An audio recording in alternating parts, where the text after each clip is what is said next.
नमस्कार, Haribhoomi news bulletin में आपका स्वागत है। आइए अब नजर डालते हैं आज की प्रमुख खबरों पर। ईरान के राष्ट्रपति ने कहा, ट्रंप हमसे परमाणु अधिकार छीनने वाले कौन, हम सिर्फ आत्मरक्षा कर रहे। ईरान ने अमेरिका के 180 ड्रोन और अत्याधुनिक F-35 फाइटर जेट को मार गिराने का दावा किया। भारत और रूस के बीच ऐतिहासिक सैन्य समझौता लागू।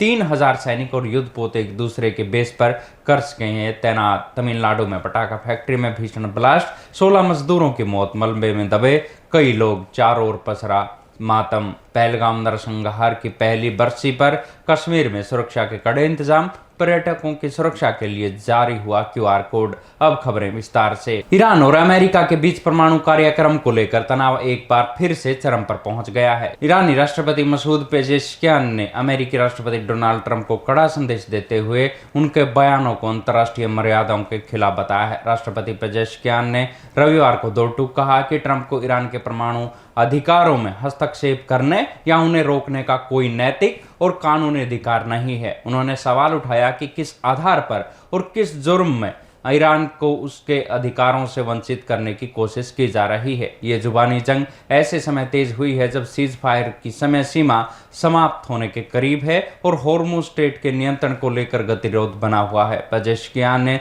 स्पष्ट किया कि ईरान युद्ध का पक्षधर नहीं है, बल्कि वो केवल आत्मरक्षा के लिए जरूरी कदम उठा रहा है। उन्होंने अमेरिका और इजराइल पर नागरिक ठिकानों को निशाना बनाने का आरोप लगाते हुए इसे अंतर्राष्ट्रीय कानून का उल्लंघन करार दिया।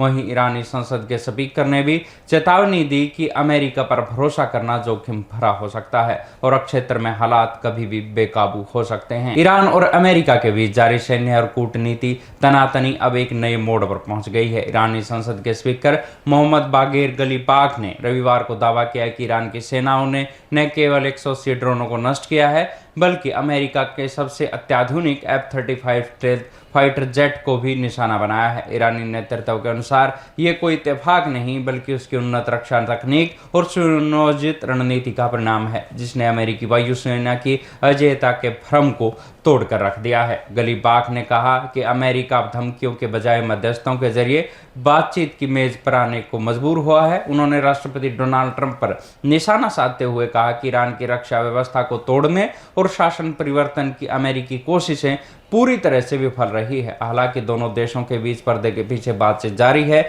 लेकिन अत्याधुनिक हथियारों के सीधे टकराव ने खाड़ी क्षेत्र में युद्ध के खतरे को और बढ़ाकर रख दिया है। भारत और रूस के बीच रणनीतिक संबंधों को नई ऊंचाइयों पर ले जाते हुए reciprocal exchange of logistics support रक्षा समझौता आधिकारिक तौर पर प्रभावी हो गया है। इस ऐतिहासिक संधि के तहत दोनों मित्र राष्ट्र अब एक दूसरे की सैन्य सुविधाओं, बंदरगाहों और एयरबेस का उपयोग कर सकेंगे। समझौते के प्रावधानों के अनुसार भारत और रूस परस्पर 3000 सैनिकों, 5 युद्धपोतों और 10 सैन्य विमानों तक की तैनाती कर सकेंगे, जिससे लंबी दूरी के सैन्य ऑपरेशनों और अभ्यासों में बड़ी सहूलियत मिलेगी। फरवरी 2025 में हस्ताक्षरित ये समझौता मुख्य रूप से शांति काल में प्रशिक्षण, संयुक्त राष्ट्र संयुक्त युद्धाभ्यास और लॉजिस्टिक सहयोग पर केंद्रित है। 5 वर्षों के लिए लागू हुई ये डील इंडो पैसिफिक और वैश्विक स्तर पर भारत और रूस के बढ़ते भरोसे का प्रतीक है। सैन्य विशेषज्ञों का मानना है कि इस कदम से दोनों देशों के बीच न केवल रणनीतिक तालमेल मजबूत होगा,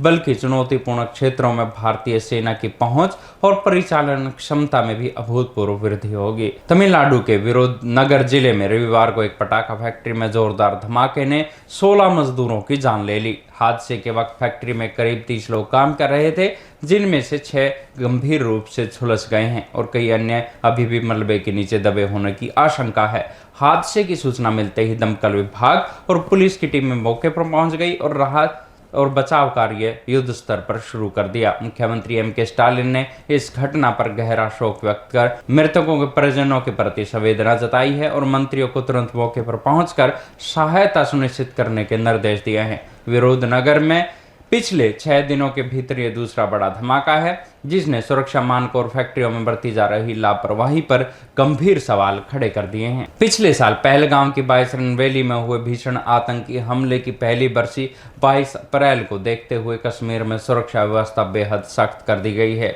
पिछले साल लश्कर-ए-तोयबा के आतंकवादियों ने अंधाधुंध गोलीबारी कर 25 पर्यटकों सहित 26 लोगों की बेरहमी से हत्या कर दी थी। इस घटना के बाद घाटी के पर्यटन क्षेत्र को गहरा धक्का लगा था और कई पर्यटन स्थलों को सुरक्षा कारणों से बंद करना पड़ा था। बरसी के मौके पर किसी भी संभावित खतरे को टालने के लिए सुरक्षा एजेंसियों ने सभी पर्यटन स्थलों पर अलर्ट जारी कर दिया है। प्रशासन ने इस बार पर्यटकों की सुरक्षा सुनिश्चित करने के लिए QR कोड आधारित विशेष प्रणाली लागू की है। अब हर सर्विस प्रोवाइडर की गहन जांच के बाद ही उन्हें रजिस्टर्ड किया जाएगा, ताकि पर्यटकों के साथ मौजूद हर व्यक्ति की पहचान और जानकारी तुरंत जांची जा सके। सिक्योरिटी ऑडिट के बाद ही चुनिंदा स्पॉट्स को दोबारा खोला गया है, जहां सुरक्षा बल हर गतिविधि पर पैनी नजर रख रहे हैं। ऐसी ही खबरों से जुड़े रहने के लिए देखते रहिए हरिभूमि टीवी। और अधिक खबरों को विस्तार से जानना है तो हरिभूमि अखबार पढ़ें या हरिभूमि की वेबसाइट पर जाएं।